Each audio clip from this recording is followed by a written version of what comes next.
guys, and welcome back to another book video with Two Favorite Book Nerds, Amy and Kelly. Today we're going to be talking about the books that we read in October. We're just buzzing to tell you. If you hear some buzzing in the background, we have some flies that are trying to die right now. Yeah. And they just won't give up on life. So... no, because I left a window cracked just a teeny bit. Didn't know it. And we had freezing... now they're dive bombing it. We had freezing temperatures the other night, and so naturally they found that little crack, and wow. Yeah. Wow. It looked like a scene from the Amityville Horror in here with all the flies on the windows. Yeah, it was a mess. Okay. It was, but anyway. Let's talk about books. Yes. Okay, I think I started last time, so if you want to kick us off for October? Sure. So I read 6 books in October. I read Beauty and the Beast by Rebecca Hammond Yeager, and I gave that 3 stars. I read The Seventh Bride by T. Kingfisher, gave that 4 stars. Our book club book was So Thirsty by Rachel Harrison, gave it 3 stars. Accomplice to the Villain by Hannah Nicole Mehrer, 4 stars. Silver and Lead by Shannon McGuire, which is number 19 in the October Day series. I gave it 3, but it's actually a higher 2, like 2.75. Oof. Yeah. And lastly, What Stalks the Deep by T. Kingfisher, which I gave 3 stars to. Yes. So, I had an average of 3.3. Not bad. Mm? That's rough with the October Day book. It seems like they just keep getting worse as They do. They keep getting worse, but I just feel like she's got to be ending this soon. And I think the last one I really enjoyed was probably like 14, maybe 15. But I keep thinking it's going to end, and I'm invested. Well, you're 19 books in at this point. Like, you can't 19 books in. You can't just stop at 19 and then not finish it out. Mm-mm. Fair enough. Fair enough. Alright. I read a total of 4 books in October. I thought I read more, but apparently I did not. But I still think for as busy as my October was, having 4 books read is a pretty good amount. I also had our book club book, So Thirsty by Rachel Harrison. I gave that one 3 stars. I read Murderland by Carlin Greenwald. I don't have any idea how to say her name. I gave this one 2 stars. It was a rough go. Ooh. It was rough, man. I read Apprentice to the Villain by Hannah Nicole Mehrer, and I gave this one 4 stars. And then I also read What Stalks the Deep by T. Kingfisher, and I gave this one 3.5 stars. Oh. But I could be very easily convinced to bump that down to a 3 as well, because this was by far my least favorite in the series. Yes. So with all of that being said, that left me with an average rating of 3.1 stars for October. So, you know, we were kind of close. Kind of close. October readings. Kind of close. Sadly. It's a good thing October is our favorite month of the year, or it would be just depressing. Yes. Those numbers. Honestly, it's still kind of depressing because October is my favorite month of the year. And, you know, honestly though, like... we had other things to enjoy. We had a lot of other things to enjoy. Yes. And it wasn't like I went full on horror for the book. We didn't... No. Neither one of us went full on horror. We did not. For October. We did not. I had many intentions. It was a missed opportunity. Many intentions. Which is kind of funny because you posted the video of going through my TBR bookshelf, and all of the books that I said, oh, this is like right at the top. Right at the top. I need to get to this like right now. Especially like Richard Swann's Grave Empire, because it sounded like it could be like the whole... I didn't read it. I didn't read any of them. Not a one. You know, that's how it goes sometimes. That's how it goes. Oh yeah. I get into this like right now. I'm gonna read that. Yeah, okay. Anyway. Yeah. Anyway, what I did read was 1,751 pages for an average length of 292. My shortest book was What Stalks the Deep at 179-ish, and longest was, unfortunately, Silver and Lead at 389. I didn't read anything that was overly long that month, so. I read a total of 1,122 pages for an average book length of 281. My shortest was also What Stalks the Deep at whatever length Kelly said it was. And my longest book was Apprentice to the Villain at 300 and something pages. I never write down how long they are. I just know that that's long and short. It's whatever. It really whatever doesn't matter. It's fine. Whatever it is. So authors? Authors. So I had, okay, so none of them, well, no, Rachel Harrison was new to me. I didn't really enjoy So Thirsty. You can go watch that book video. There's spoilers though, so be warned. But I liked her writing. I just didn't like the way her plots went in some fashions, but I think we were talking also, we kind of heard that this is one that's considered not one of her best. Mm-hmm. So I probably will read from her again.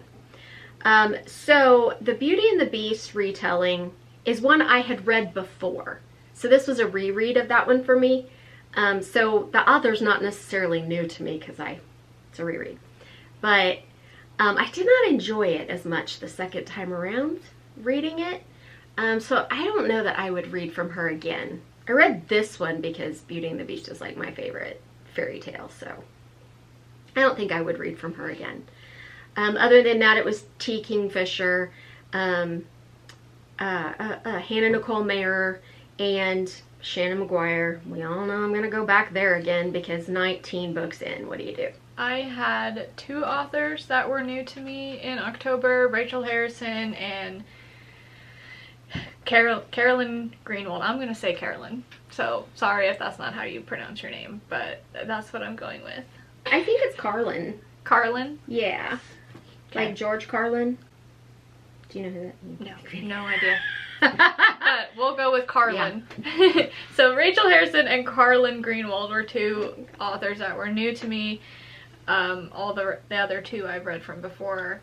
I will read from all of them again except for Carlyn Greenwald. That is not happening. Ever. Did not like it. No, I did not. Surprised you gave it a 2. I really shouldn't have. Feeling nice. I have a justification, I guess, why I gave it a 2 and not a 1. Because I don't feel like I was a target audience for the book. Fair enough. So. Alright, genres.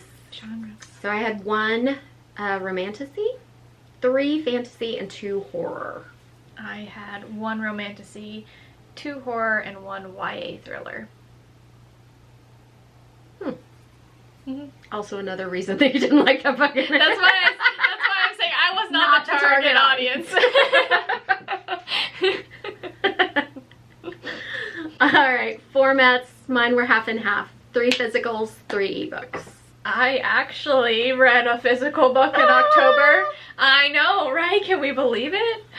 It's crazy. This never happens for me. It was only because I couldn't find the book anywhere else and I didn't want to pay for it, like on the ebook or whatever. So, had 1 physical, had 2 audiobooks, and 1 that was a combo between the physical and the ebook. So, there you go. There you go. All right. The books. Booksisses. Booksisses. Okay, I'll start with my ebooks first. The Beauty and the Beast retelling by Rebecca Yeager. Again, one that I had read before. It is a retelling.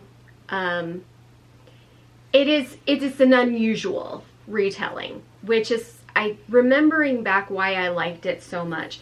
So the retellings that we get now, like with Disney and those kind of things, are not very familiar to the original source. And this one is. And I appreciated that. I appreciated the very weirdness of the setting and just the unusual telling of it. And I still liked it. What hit me more this time reading it through is that Beauty is an extreme Mary Sue in this book. Like, extreme. There is no one more beautiful. There is no one more talented. There is no one more special. And oh my sweet Lord in heaven, I couldn't deal. I could not deal with it this time around. And also what hit me is the writing style is much more flowery than I remember. So that kind of balanced out my appreciation of the unusualness of the retelling. I probably will not go in for a third reading of that one. It's not gonna stay. At one point it was on my list of if I ever found a physical copy, I would buy it. Not so much anymore. That's a toss. But not in Boss, we toss. If you're like me and it is one of your favorite fairy tales, and you just like to read like any of them that you come across, I would recommend it. It's just so unusual, and the fact that it's very close to the source material, I appreciate that. So Thirsty, I read the ebook for it. Not really gonna talk about it because we did a whole book club video, but the non-spoilery deal is that there's a woman who has kind of settled for a comfortable lifestyle because of past reasons, and her friend, who is more of the wildness, comes in and is going to whisk her away for this weekend where she's going to get her to cut loose and do what she, you know, kind of like treat herself and let go wild. Girls Gone Wild weekend kind of thing. And it goes bad. And it's a vampire book. That's not any sort of spoiler at all. I described it as Firefly Lane with vampires.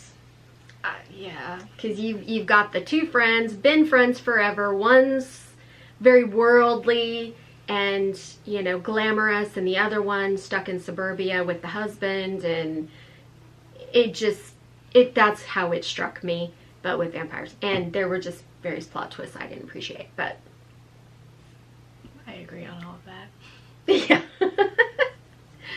So, if you've read it and you want to hear our spoiler thoughts on it, you can go watch the book club video on that one. Okay, the last ebook that I read was Seventh Bride by T. Kingfisher. It is, I don't know that this is a fairy tale reimagining. I don't think it is. Anyway, this girl, who is the daughter of a miller, a wheat flour mill guy in a village, ends up being engaged to a local lord. And it's all very unusual. She doesn't want to get married to him. She doesn't appreciate that she's basically being sold off because this lord is a friend of the lord of their town. And so everybody's afraid to say no to him and blah, blah, blah, blah, blah. And so she ends up being whisked away to his estate in a very strange way that makes her very uncomfortable, only to find out that she is not the only wife, or to be. She actually hasn't married him yet. But there are some very unusual circumstances surrounding his other 6 wives. And so in order to save herself and to not be married to him, she has to go through some stuff. And I really liked it. I gave it 4 stars. It is an earlier book of hers. I think it was written in like 2016 or something like that, 2015. But it's just a really kind of unusual sort of story with some unusual characters, a few little twists and turns in there that were interesting. There are animal companions, which I always appreciate. And I don't know, it's T. Kingfisher, so. And in that one, problems I have with hers, which this one get there. is the pacing. But this one was very good throughout, so I like that one. So, since I already said it, this one. So this is the 3rd in the Sworn Soldier series. So you had What Moves the Dead? What Moves the Dead, What Feasts at Night, What Stalks the Deep. This one continues on with Alex Easton, who has now traveled to America at the request of their friend, Denton, who was the doctor from What Moves the Dead. What Moves the Dead. Thank you. And his, nephew? Cousin. Right? Something. Relative. So they inherited this old mine in Virginia. And this relative went to investigate it to see if they could reopen the mine or if they could be sold so they could make some money off of it. And then he disappeared. And so Denton sends a letter to Easton asking them to come and help him find his relative, which they do. And of course, very weird things happen. When they get there, they find out that maybe this mine isn't so abandoned after all. There are still people that are living in the kind of surrounding shanty town to the mine that still live there, so there's some weird things going on there. And of course, Easton has to figure it all out. So the pacing was my biggest issue with this book, as it is with many of her short books. Lots of setup, and then boom, action at the end, and it's over. But I also didn't feel like, for me, the story resolved itself very well at the end. But I did, as always, appreciate her writing. Easton is still one of my favorite characters. And Malcolm? Is that his servant guy? I love this character. I can't remember his name, but I love him. Angus. Maybe it's Angus. Yes, it's Angus. Okay, so Angus. Whatever. Yeah, we're terrible. Okay. So he's always good for a laugh. There's the humor in here, as per usual.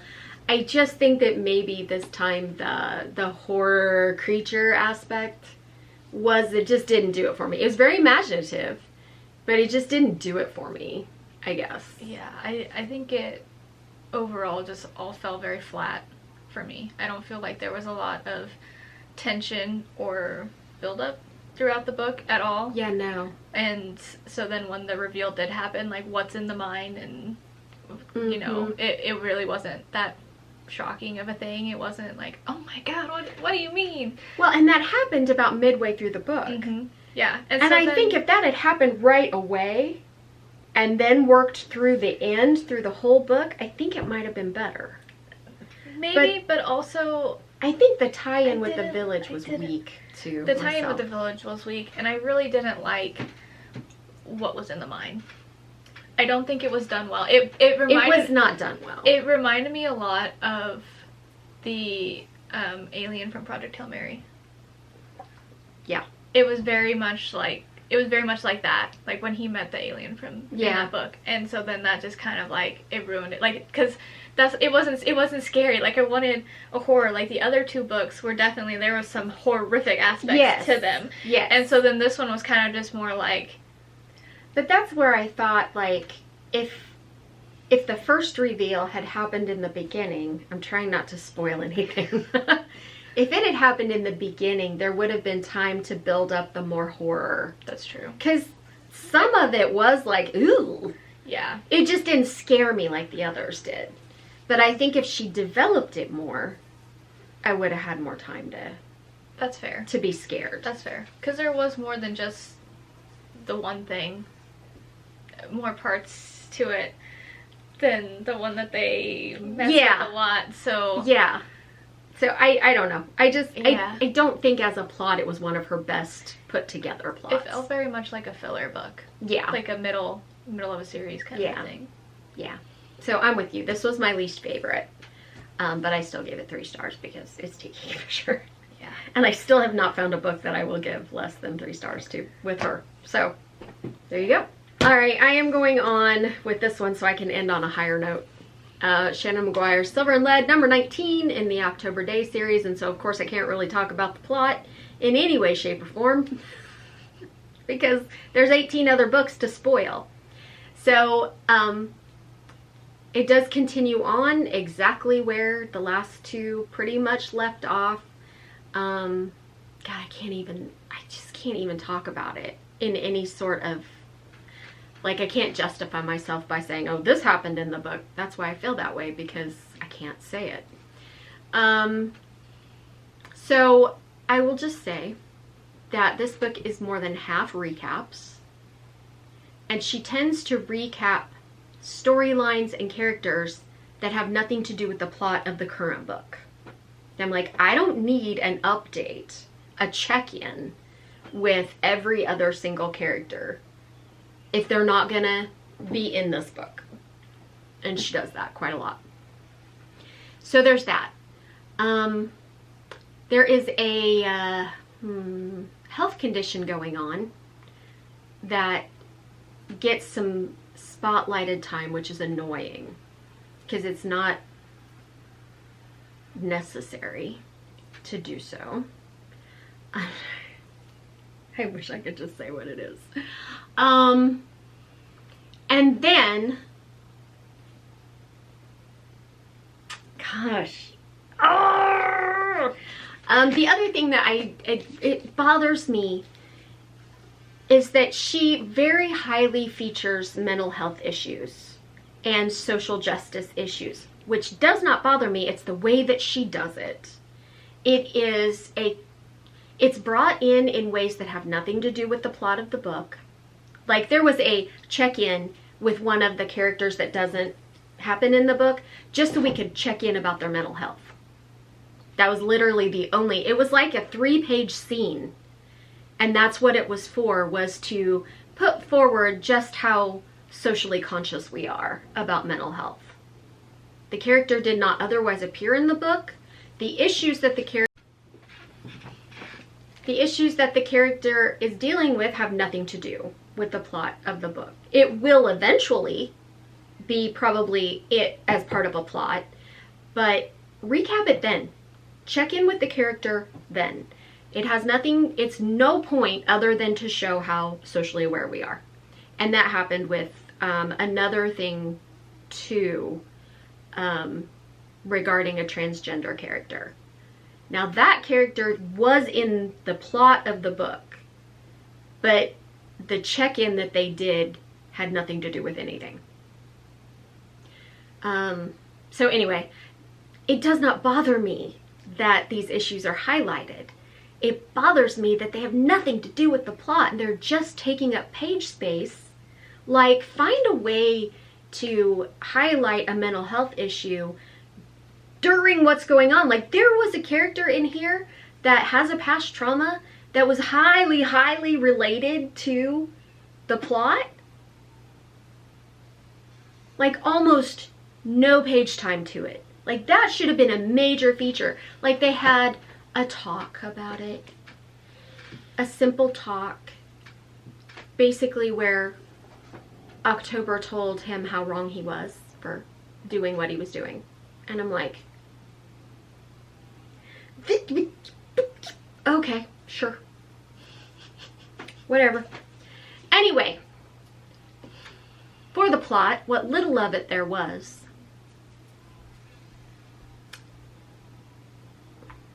it was meh. It was mediocre. It was mediocre. It wasn't bad. It wasn't the highlight either, though. So, that's why I say, I mean, it was okay, and it definitely furthered the overall arc, and there was one particular instance that is going on in October's life, and I think this book was written in order to highlight that. Like, in another, I don't know, 4 books ago maybe, there was an event in October's life that is not very dramatic in any way, shape, or form in the sense of a book, but yet Shannon McGuire wanted to write about that event, so she created a plot, and it was weak. It was so weak. I think that's what this was here. I do still very much like the world. I still like the additions that she's constantly making to it. I like the characters. I really do. But this one was weak. I mean, so weak. Like I said, 380 some pages, and half of it was just recapping and checking in with characters that don't belong. And October whining. Ew. That really gets on my nerves too. So I rounded it up to a 3, but it's probably more like a 2.75, maybe even a 2.5. All right, enough on that. Now for one of my highlights of the month, Accomplice to the Villain, which is number 3. And is there a name to this series? I don't think there is. All right, so number 3. This has been my favorite so far. I cannot, again, talk too much about what goes on in this book because it is number 3, and Amy's only read 2 of them. I am starting this one next. So one of my problems with the other 2 books is it sometimes gets too campy. Like, it goes a little over the top into not just silliness, but just cringy silliness. That's valid. That happens a lot, and that was one of my, those moments really pulled me out of the story. Yeah. That's why those books weren't 5 stars for me. Yeah. I get it, yeah, for sure. And I'm trying to remember what some of the other things were that I didn't like. I think in the one that you just read, which I'll let you do your own. But it seemed like there was a lot of running around with no point. Okay, so anyway, enough about things I did not like. I did not find near as many cringy moments in this. The humor was spot on for me. However, this is dirty. I thought this was a trilogy. It's not. It's not. There's at least one more book, which won't come out until next year. And it ends on a cliffhanger. No. No! I can't do this. I thought this was the end. And I'm reading along and I'm like, dude, there's only like 100 pages left and we are not anywhere near. I'm like, dude, there has been in this relationship between the villain and Evie, there has been this back and forth and back and forth. And that's one of the things that dropped it for a star with me is like, there's always been this feeling from Tristan, like, I need to stay away from her. I'm going to corrupt her, blah, blah, blah, blah, blah. And then he doesn't even try. Mm-hmm. It's like the first chance he gets, he's like, right there, right? So that cool flipping and flopping and backing and forth and the wishy and the washing, and I'm like, we could resolve this real damn quick. Either stay the hell away from her or don't. And that continues somewhat in this book. And then at the end, there is yet another flop. I don't mean flop as in bad, I mean twist. Oh, okay. There's a flippin' and a floppin'. So flip, we'll go with flip because that doesn't happen. It flips in a different sort of way that I appreciated, but I'm like, ugh. I guess if we have to go on for another book, that's a good little twist to end on, but I really just wanted it to end. I wanted this to be a trilogy. Anyway, it's not. So, anyway. I do think there was still a little meandering around side quest and stuff that just didn't really need to happen. But some of the locations that they go to is pretty cool. We get to go to Kingsley's home kingdom. Oh, let's see where Kingsley. Yes. Well, not living. And part of the cliffhanger at the end involves Kingsley. So there's some movement on Kingsley's story, which is good. What if in the 4th book he's no longer a frog? What if they undo his curse? Well, that's been part of the whole, journey. So you hope it comes to an end one way or another. So yeah, there's that, but there's just, some really, there's some pretty explosive stuff that happens towards the very end. We also get to meet Tristan's mother. I bet she is a joy. Which is very interesting. Mm-hmm. Yeah, that's really interesting. So yeah, I really enjoyed the writing in this book much better than I have in any of the other books. And some of the humor, I mean, it always has. There's always been moments, usually with Kingsley and his signs. Even in writing, comedy is about timing. And there are times that she gets it, just spot on gets it. And I just laugh my ass off. Like, Anyway, it's good. It's much better than the other two. I enjoyed it much better. Like I said, there's still some side questing that I really don't think is entirely necessary. And the relationship, I mean, when he says he's going to stay away from her because he's worried he's going to corrupt her, then stay away. I mean, at least have him make an effort to stay away. And there is I'll just say one other thing that I did appreciate, but I think it came a little late, is that Evie, Tristan's doing his whole, you need to stay away from me, putting distance between them kind of thing. And Evie is like constantly picking at him, like constantly trying to get into situations where he has to talk to her and all this. Well, towards, I don't know, 3/4 in or so, she basically says, look, I'm going to stop because I am not respecting what you're saying. I'm not taking your no as a no. And when that finally came, I appreciated, because she was annoying me. She was like really kind of annoying me in her, like, it's my way or no way kind of thing. And I know better than you do. And, you know, and I'm like, huh. So when she finally came to that and said, she apologized and said, I'm sorry, I've not respected your wishes. I did not take your no as a no.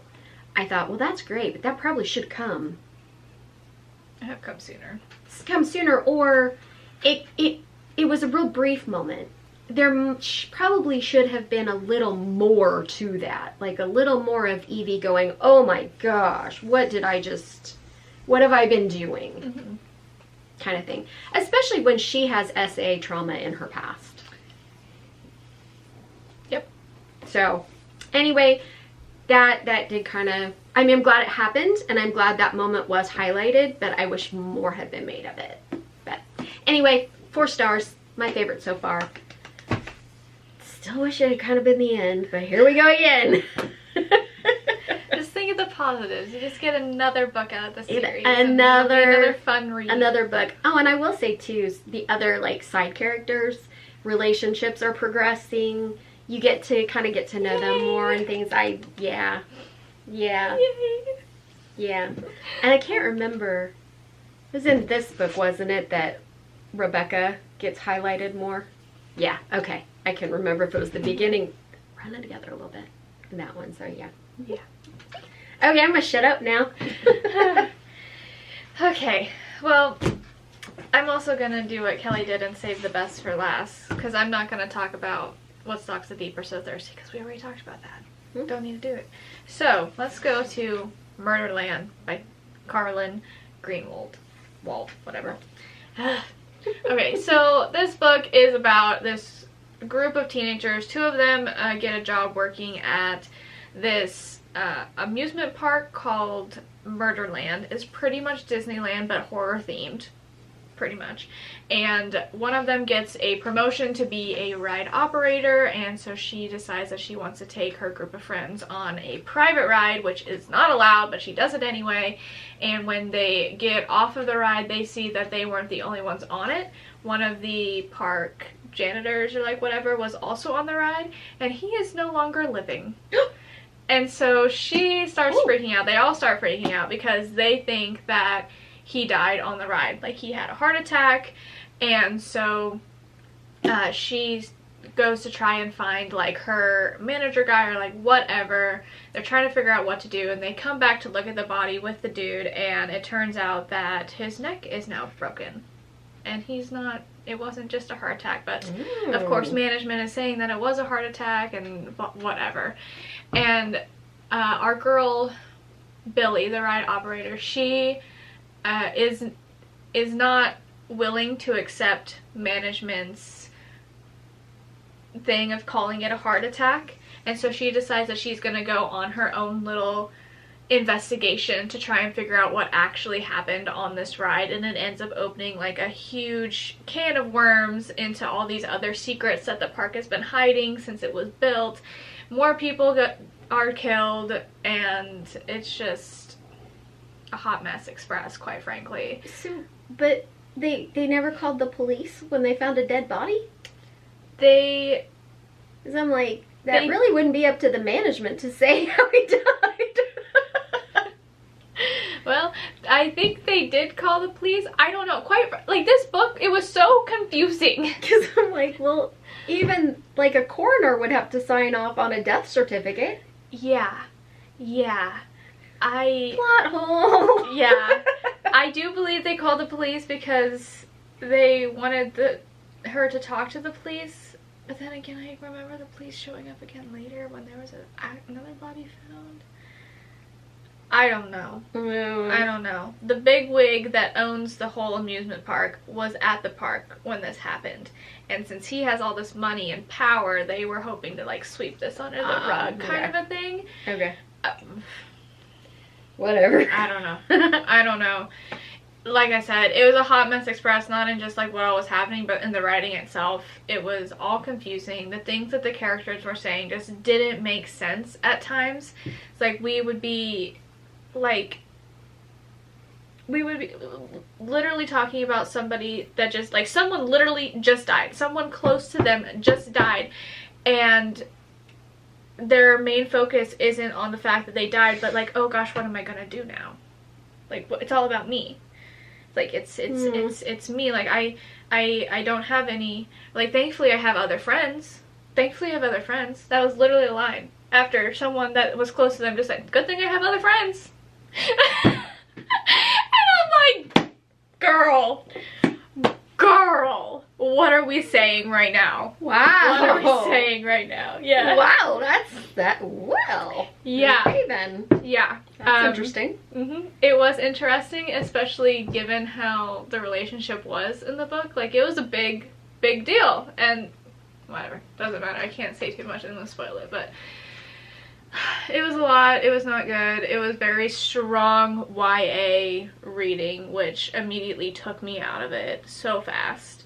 And there was not any bit of, like, actual, like, thrilling aspects to it. There was no tension. Like, the whole time that we're in this investigation, I'm trying to figure out what is even going on because it's not making any sense in my noggin.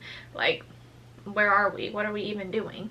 And then it's like, nothing's happening. It was so boring. We're just walking around this park in circles. And then someone's dying for some reason. That doesn't make any sense. Get out of there! For real. They're just like, we're just walking around trying to solve this other, like, random ass like, mystery of the park that started in the book. And, like, at the beginning of the book, I'm like, oh my god. Of course, that's always the thing with, like, thriller horrors, though, isn't it? Don't go in the basement! Well, it's not even that. It's just, like, do something. How about do something? It's like, I don't care where you go, just do something. Because right now, all you're doing, nothing's happening. It was bad. And then when it was, like, at the end and we finally figured out why people were being murdered and why there was this cover-up, it was so stupid. It was so stupid.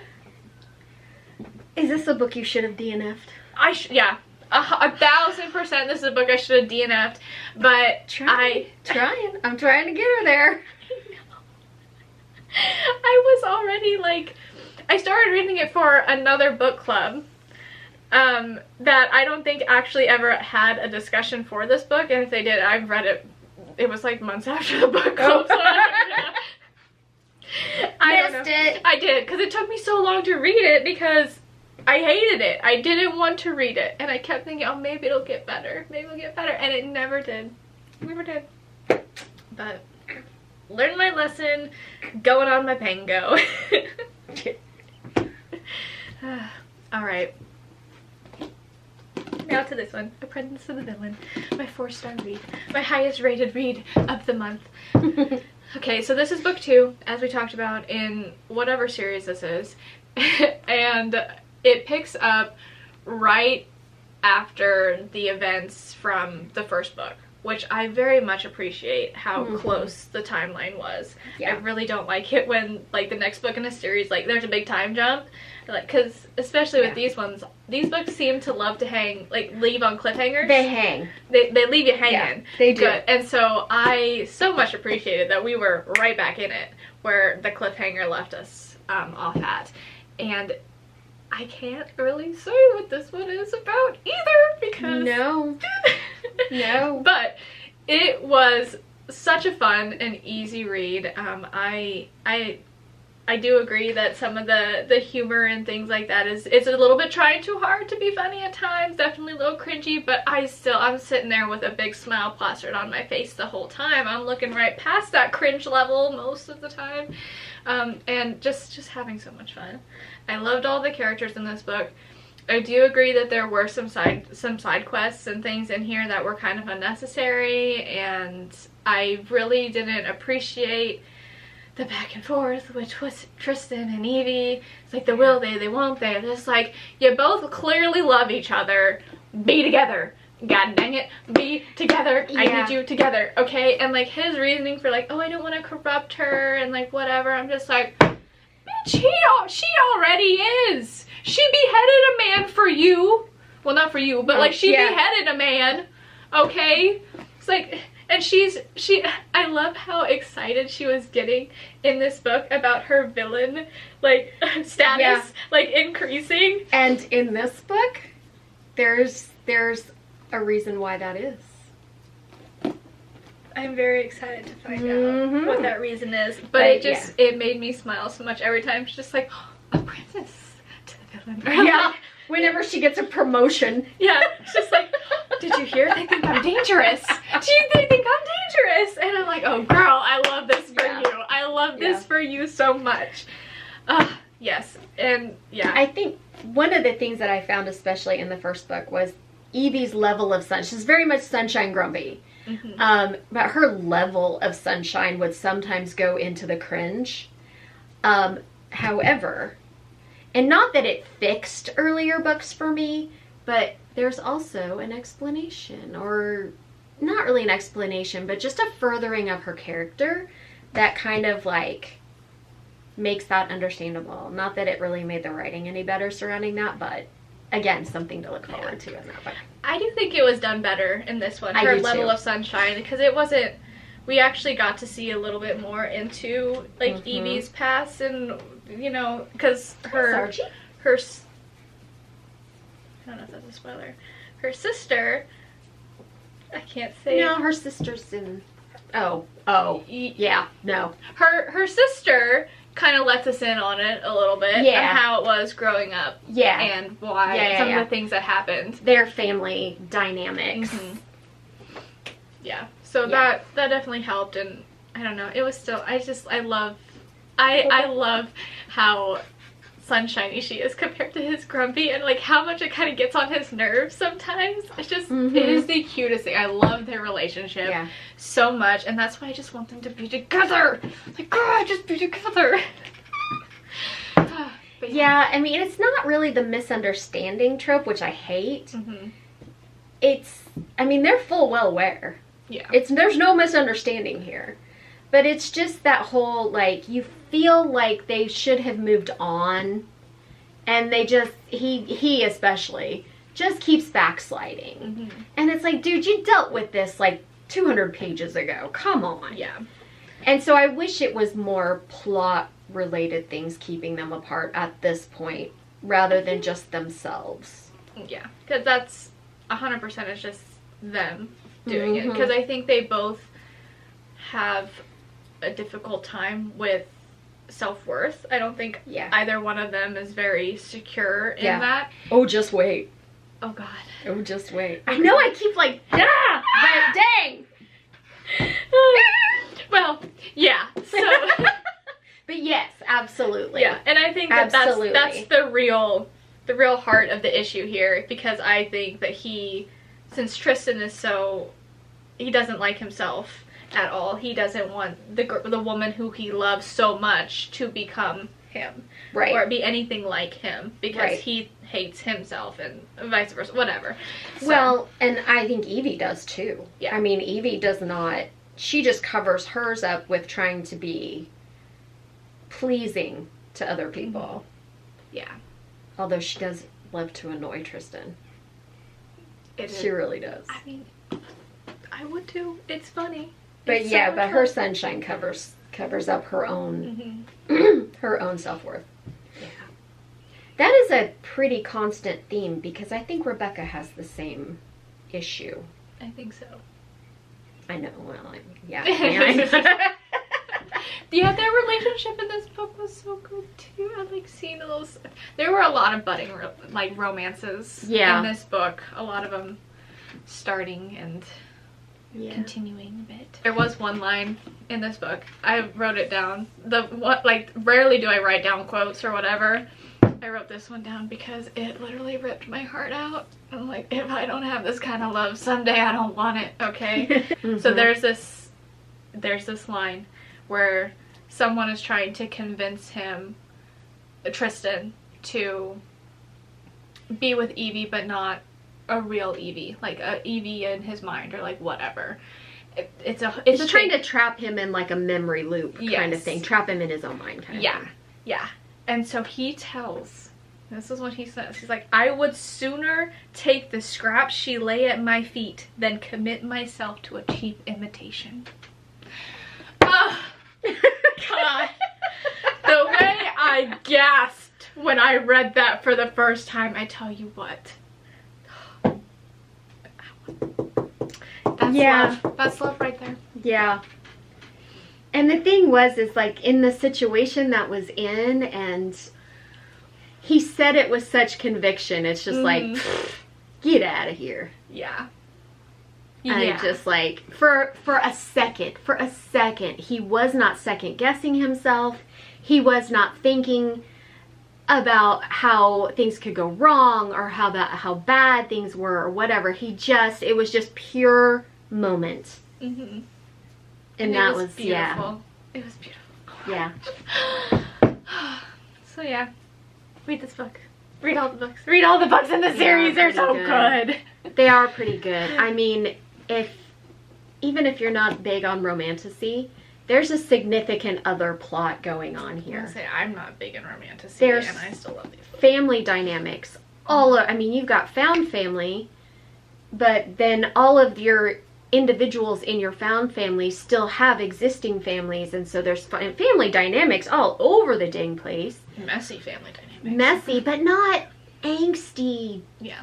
Like, I don't like family drama type stuff, but it's not angsty, and I think it's pretty, and it's not easily resolved either. Mm-hmm. Like, especially in this book, there's times where you come away from a family interaction and it's not resolved, and it just makes you just get this fist in your gut because you're like, it wasn't an easy resolution. And of course you're rooting for the character in the book, and their family can be horrible, and you're just like, yep. So really good family dynamics. The other plot about the kingdom-wide plot's actually pretty good too. And plus, it's just slapstick, silly humor. Mm-hmm. So you've got to like that kind of humor. But so even if you're not big on romantasy, I would still say, because we're not really that big on it, and these are good. Yeah. I mean, you got a frog who talks with signs. So... I mean,